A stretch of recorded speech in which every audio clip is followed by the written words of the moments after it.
음, 여태까지 몇 달간 음, 이렇게 시작할 때 한 번도 떨리지 않은 적이 없었는데 마지막까지 긴장하고 또 떨고 있네요, 제가. 모두 평안한 한 주 잘 보내셨나요?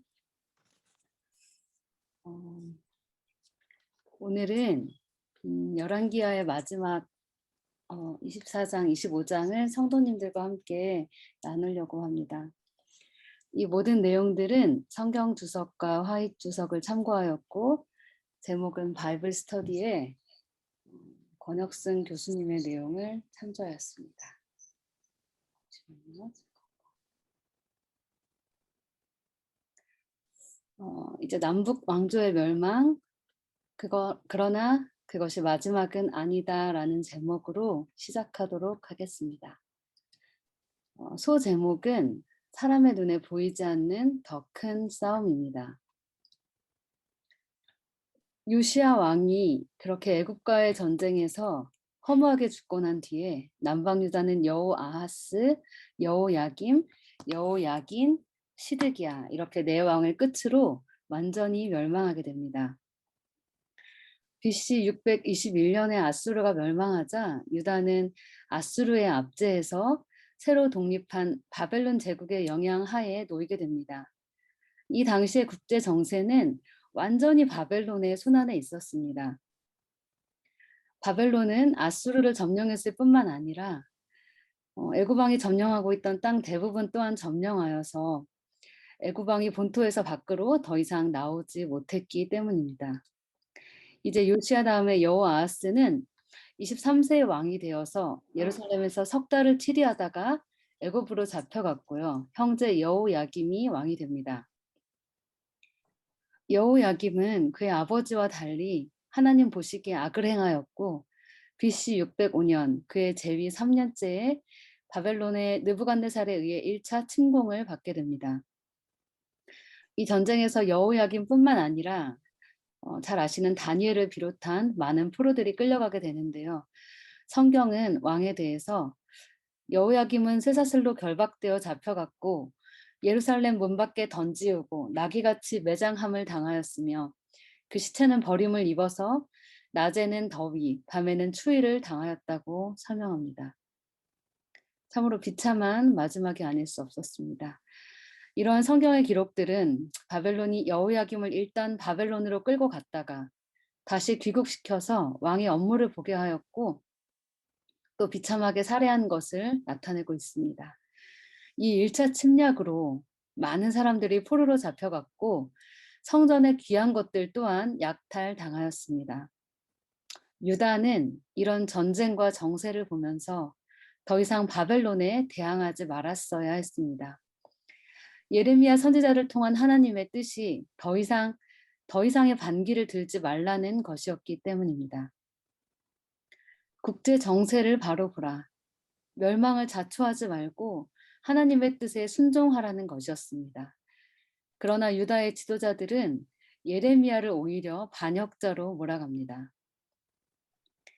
이렇게 해서 여호야김 왕이 처참하게 죽고 그의 아들 여호야긴이 18세의 나이로 왕이 됩니다. 그는 3개월을 치리하였고 이 왕 당시에 바벨론의 2차 침공을 받게 됩니다. 그로 인해 예루살렘은 함락되었고 왕 또한 사로잡혀 가게 됩니다. 이미 상당량의 성전 기명이 1차 침공 때 바벨론으로 옮겨졌는데요. 2차 때에는 남아있는 것 중 가장 귀중한 것들이 또 옮겨졌고 바벨론에 필요한 많은 사람들, 즉 지도층과 군인들, 그리고 기술이 현저히 뛰어난 장인들까지 몰수히 잡혀갑니다. 이제 포로로 잡혀간 여호야긴을 대신하여 요시아의 넷째 아들이며 여호야긴의 삼촌인 mat다니아가 유다의 20대 왕, 즉 마지막 왕이 됩니다. 그는 이름을 시드기야로 계명하였으며 예레미야의 경고를 무시하고 친애굽 정책을 펼쳐서 바벨론을 자극합니다. 시드기야 치세 초기에 거짓 선지자들이 조장한 일반적인 기대감이 있었는데요. 그것은 바벨론에 유배되었던 사람들이 곧 돌아올 것이며 그 일이 곧 일어날 것이라는 기대와 분위기가 남방 유다에 팽배하였다는 것입니다. 예레미야는 이러한 정서를 바로잡기 위해서 끊임없이 노력했고요. 반역하기보다는 복종하라고 간절하게 외쳤습니다. 그러나 시드기야는 이를 듣지 않았습니다. 그는 끊임없이 바벨론의 멍에를 벗어나기 위해서 끊임없이 노력하였고 마침내 애굽의 도움을 청하기까지 이르릅니다. 그래서 느부갓네살은 이에 분노하게 됩니다. 그리하여 세 번째로 유다를 침공하게 되고 그 기간은 거의 3년에 이를 정도로 길어졌기에 이렇게 길어진 전쟁으로 성하는 참혹할 정도로 기근이 극심하였습니다. 그리고 마침내 성벽의 구멍을 뚫고 유다의 모든 군사가 왕과 함께 도망하는 일이 발생합니다. 곧이어 바벨론의 군사들이 그 뒤를 쫓아갑니다. 이에 유다 군사들은 왕을 버리고 다 흩어지고 말았고요. 시드기야 왕은 바벨론 왕에게 잡혀가게 됩니다. 그곳에서 유다의 왕은 자신의 목전에서 두 아들이 살해당하는 것을 지켜볼 수밖에 없었던 너무나 끔찍하고 참혹한 일을 겪어야 했으며 또한 그의 두 눈마저 모두 뽑혀 바벨론으로 끌려가게 됩니다.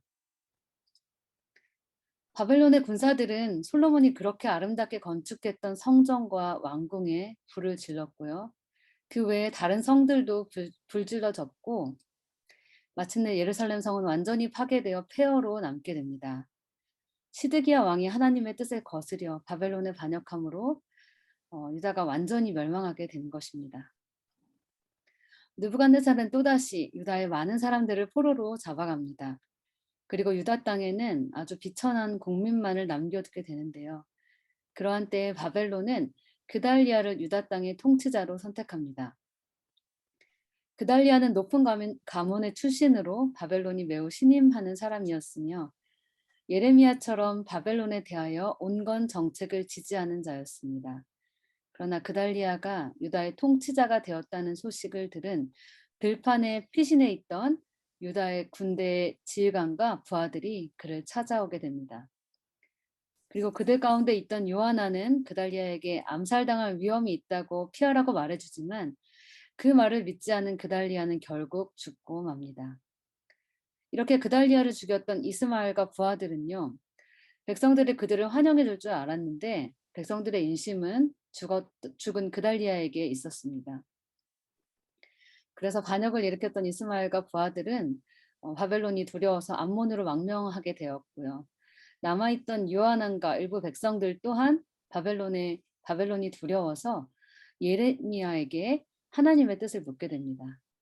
하나님께서는 그들에게 애굽으로 내려가지 말라고 말씀하십니다.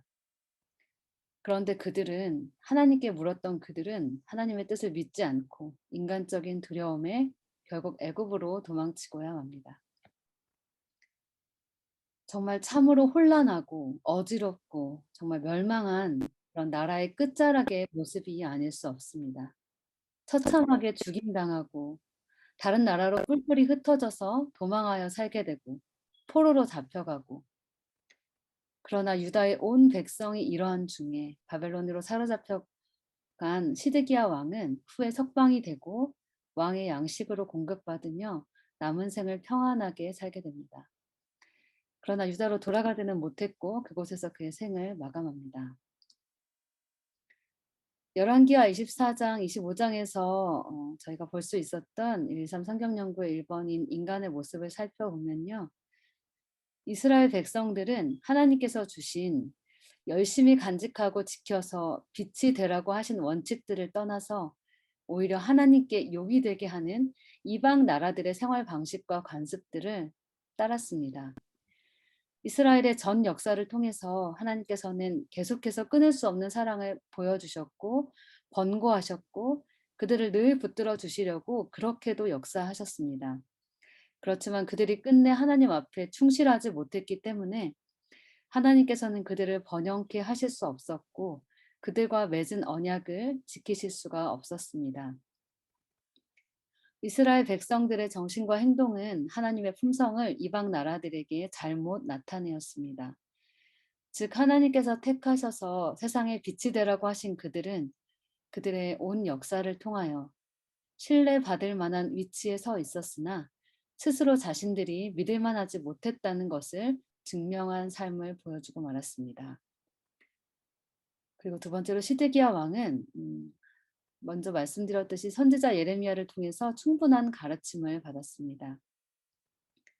하나님께서는 그가 가는 길을 돌이켜 하나님을 섬기지 않으면 그에게 재난이 닥칠 것이 확실하다는 것과 또 재난이 닥쳤을 경우에도 그 재난에서 어떻게 보호를 받을 수 있는지를 자세히 말씀해 주셨습니다. 그러나 시드기야 왕은 그 말씀들을 순종하지 않았고 자신을 하나님의 보호 아래 두려고 하지 않았습니다. 그랬기에 그에게 그토록 무서운 재난이 닥쳤던 것입니다. 무서운 재난과 처절한 쓰라림 속에 놓여진 시드기야 왕을 보면서 하나님의 책망에 마음을 강팍해 하며 회개하지 않는 사람들의 모습, 귀한 구원의 기회를 잃어버린 안타까운 모습들을 볼 수 있었습니다. 그리고 123 성경연구의 2번인 사람의 역사 속에서 끊임없이 그분의 뜻을 성취시키고 계신 하나님의 모습은 다음과 같았습니다. 다윗, 솔로몬으로 이어졌던 정말 찬란했던 이스라엘 나라가 둘로 갈라졌고 북방과 남방이 각각의 길을 가면서 점점 쇠퇴하다가 마지막에는 처참하게 멸망하게 되었는데요. 이제 이스라엘을 향한 하나님의 뜻이 완전히 좌절된 것이었을까요? 성경 주석은 다음과 같이 말하고 있습니다. 하나님의 끝없는 사랑. 비록 이스라엘 백성들이 하나님의 사자를 비웃고 말씀을 멸시하며 그 선지자를 욕하였을지라도 하나님께서는 오히려 저들에게 당신을 자비롭고 은혜롭고 노하기를 더디하고 인자와 진실이 많은 하나님으로 나타내셨다. 거듭되는 배반에도 불구하고 그분의 자비는 그들이 회개하기를 탄원하였다. 하나님께서는 아비가 그 자식을 불쌍히 여기는 것보다 더한 사랑으로 그 백성과 그 거하시는 곳을 아끼사 부지런히 그 사자들을 그 백성에게 보내셨다. 마침내 모든 권고와 경계와 견책이 허지로 돌아가자 하나님께서는 하늘의 가장 귀한 선물을 보내어 주셨는데 그분께서는 그 하나의 선물을 통하여 하늘의 모든 것을 다 주셨다. 다시 한번 읽도록 하겠습니다. 그분께서는 그 하나의 선물을 통하여 하늘의 모든 것을 다 주셨다. 하나님께서는 주님께서 선택하셨던 이스라엘 민족에 대한 뜻이 있으셨습니다. 그들이 하나님을 바로 알아서 그들로 인해 세상의 구원의 빛이 비추어지고 온 세상이 멸망하지 않고 그들을 따라 구원을 받게 되는 것이었습니다. 그러나 열왕기에서 저희가 끊임없이 보았던 것은 하나님의 기대와 뜻과는 다른 길로 향했던 이스라엘의 모습이었고 하나님의 안타까운 사랑이었습니다. 하나님의 길을 걷기에 무수한 방해가 폭탄처럼 떨어져 내렸습니다. 그리고 저희는 그 열왕기의 역사 속에서 수많은 내면의 유혹들, 사람과 사람, 나라와 나라 간의 무수한 싸움 또한 볼 수 있었습니다. 왕위를 놓지 않기 위해 죽이고 나라 간에 더 커지려고 하고 이 싸움은요. 개인적으로 어느 사람이 나에게 잘못해서 너무 밉고 어느 나라가 잘못 행동해서 우리나라의 손해가 되어 일어난 전쟁과 분쟁이 핵심이 아니었습니다. 그것은 더 무섭고도 끔찍한 싸움이었습니다. 눈에 보이지 않았으나 가장 파급력이 큰 싸움이었기 때문입니다. 이 무섭고도 두려운 전쟁은 바로 사단과의 싸움입니다. 왕과 백성들 앞에 놓인 화려한 우상의 유혹으로 마음의 주인을 잃게 된 것. 결국에는 이스라엘 왕국이 사라진 것. 백성들이 포로가 되어 열국에 사로잡혀 간 것. 나라를 잃고 그렇게 잔인하게 찢겨진 것. 그러한 참담한 전쟁을 일으킨 바벨론. 이러한 세상의 정세가 전쟁의 주체가 아니라 이스라엘을 마음과 삶 속의 여러 우상의 유혹으로 완전히 찢어 놓았듯이 이 세상 전체를 남방 유다와 북방 이스라엘과 같이 그렇게 갈갈이 찢기를 원하는 사단이 바로 그 나라 간 전쟁 뒤에 도사리고 있었던 주체였던 것입니다. 그런데요, 하나님께서는 여러 선지자들을 통해서 성경에 무수히 많은 곳에서, 아니 성경 전체에서요, 그 사단과의 전쟁에서 승리하실, 그리고 승리하신 분이 하나님이심을, 저에게 궁극적인 완전한 선물, 구원을 주셨음을 말씀하고 계셨습니다. 또다시 한번 읽어보겠습니다. 마침내 모든 권고와 경계와 견책이 허지로 돌아가자 하나님께서는 하늘에 가장 귀한 선물을 보내어 주셨는데, 그분께서는 그 하나의 선물을 통하여 하늘의 모든 것을 다 주셨다. 이사야 9장 6절에서 7절입니다. 이는 한 아기가 우리에게 낳고 한 아들을 우리에게 주신 바 되었는데 그 어깨에는 정사를 메었고 그 이름은 기묘자라, 모사라, 전능하신 하나님이라, 영존하시는 아버지라, 평강의 왕이라 할 것임이라. 이사야 11장입니다. 이새의 줄기에서 한 싹이 나며 그 뿌리에서 한 가지가 나서 결실할 것이요. 다니엘서 12장 1절에서 3절입니다.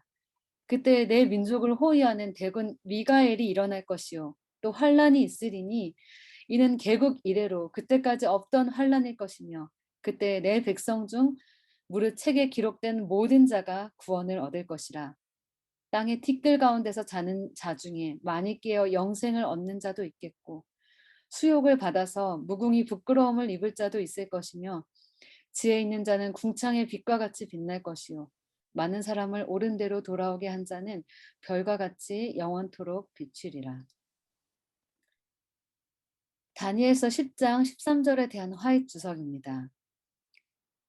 사람의 눈에 보이지 않는 싸움. 우리들은 하늘의 대리자들이 왕들과 위정자들의 마음에 역사하고 있는 사례를 하나님의 말씀 속에서 찾아볼 수가 있다. 이와 동시에 사단의 대리자들도 그들의 마음에 역사하고 있다. 사람의 의견을 강력하게 제시하는 어떠한 인간의 웅변도 사단의 대리자들이 해놓은 일을 변경할 수가 없다.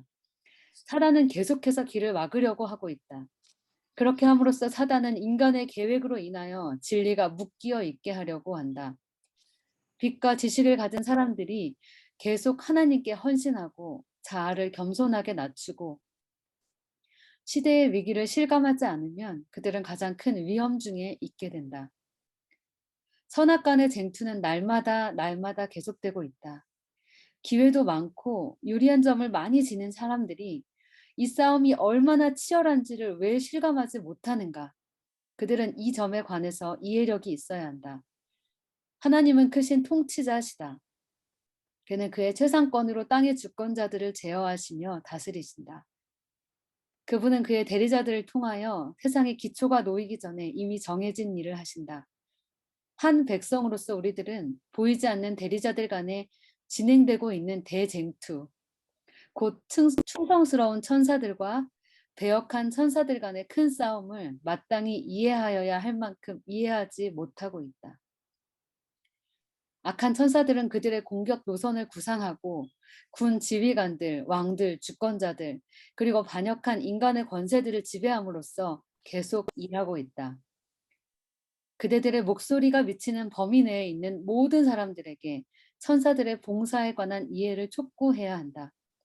결코 환상적인 추측에 빠지지 말라. 기록된 말씀이 우리의 유일한 안전책이다.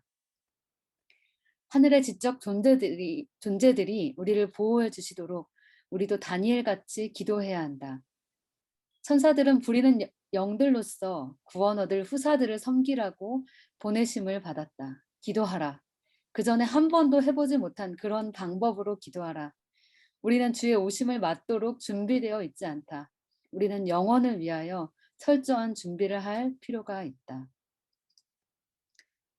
다시 오늘 제목으로 돌아가 보겠습니다. 남북 왕조의 멸망, 그것이 마지막은 아니다. 이 말은 사단의 강력한 회방으로 하나님의 택하신 민족이 쓰러졌지만, 나라가 사라졌지만 이스라엘 나라의 멸망의 끝이 하나님의 계획의 실패 또는 하나님 나라의 멸망은 전혀 아니라는 것입니다. 그 가운데서도 하나님의 사랑의 섭리와 구원의 계획은 여전히 제대로 진행되고 있었다는 것입니다. 열왕기하 25장 10절 남방 유다의 멸망에 대한 성경 주석입니다. 그러나 이스라엘의 자녀들 가운데에는 그리스도인적 애국자들이 있었다.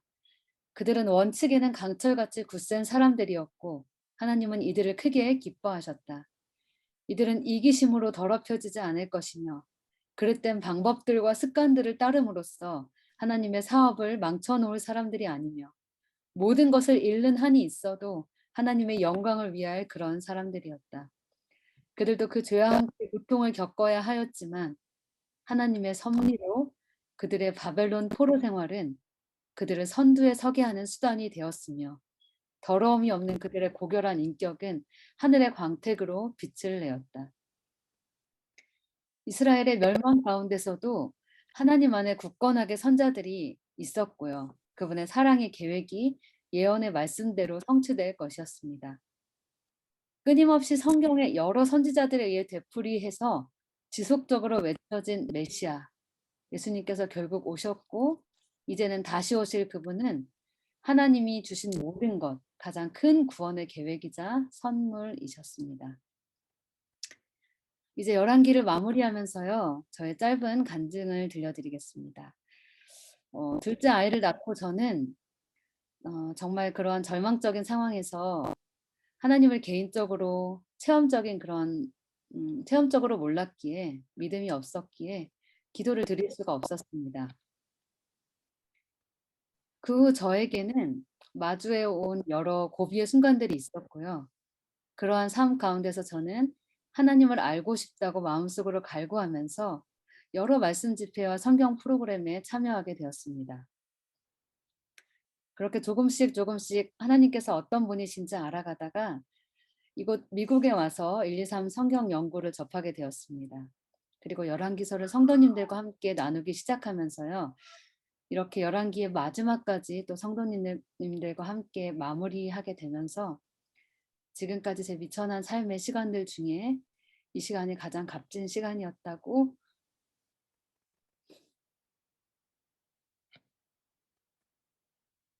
고백을 드립니다.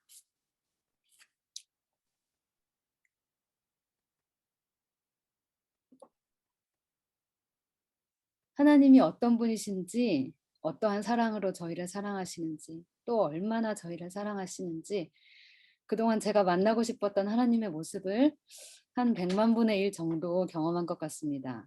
그리고 계속 이 길을 함께 나아가다 보면 광대한 대양 같은 크신 사랑에 정말 너무도 감격하게 될 것 같습니다. 또한 이 열왕기서 안에서 저는 제가 저의 삶에서 온전히 하나님만을 의지하기보다 그동안 얼마나 사람을 의지하며 나약한 믿음으로 살아왔는지 열왕들의 모습 속에서 저의 모습을 보면서 회개하게 되었습니다. 그리고 열왕기의 끝자락쯤인 어느 날 저녁에 그분에 대한 지식이 쌓여갈수록 저의 마음속에 정말 회개하고 싶다는 마음이 간절히 들었습니다. 밤새 시간을 내어 주님과 만나고 싶다는 마음, 주님과 만나기 위해 제 마음이 정결해지기를 간절히 사모하는 마음이 일어났습니다. 스텝 투 크라이스트 책을 보면 하나님의 사랑을 깨닫고 그 다음이 회개인 것이 생각났는데요. 저와 성도님들의 삶에서 말씀 속에서 진정으로 하나님의 사랑을 날마다 깊이 알아가는 시간이 많아질 때, 주님과 깊이 사귀어 나갈 때 그 다음에 계단들로 주님께서 저희 모두를 이끌어 주시리라고 믿습니다. 그리고 이 시간 여기에 계신 여러분들은 저와는 달리 이미 또 그런 모든 계단들을 하나님께 나아가는 모든 계단들을 경험하신 분들이실 거라고 확신합니다. 그리고 또 한 가지 드는 생각은 그런 회개의 마음, 하나님께 가고 싶은 마음을 하나님께서 주셨을지라도 제가 잠시라도 아주 작은 것에서 세상을 향하게 되면 주님의 음성과 그러한 마음 또한 금세 놓치고 잃어버릴 수 있다는 것 또한 알게 되었습니다. 날마다 매 순간 매 초마다 보이지 않는 무서운 전쟁이 저희에게 일어남을 잊지 않게 되시기를, 반쪽짜리가 아닌 저희의 온전한 사랑을 얻기를 원하시는 하늘 전체를 주신 하나님을 전보다 더 가까이 알아가시기를, 오직 하나님의 말씀 안에서만 참 힘을 얻으시는 저와 성도님들 되시기를 간절히 소망하면서 이 열왕기의 시간을 마치도록 하겠습니다. 감사합니다.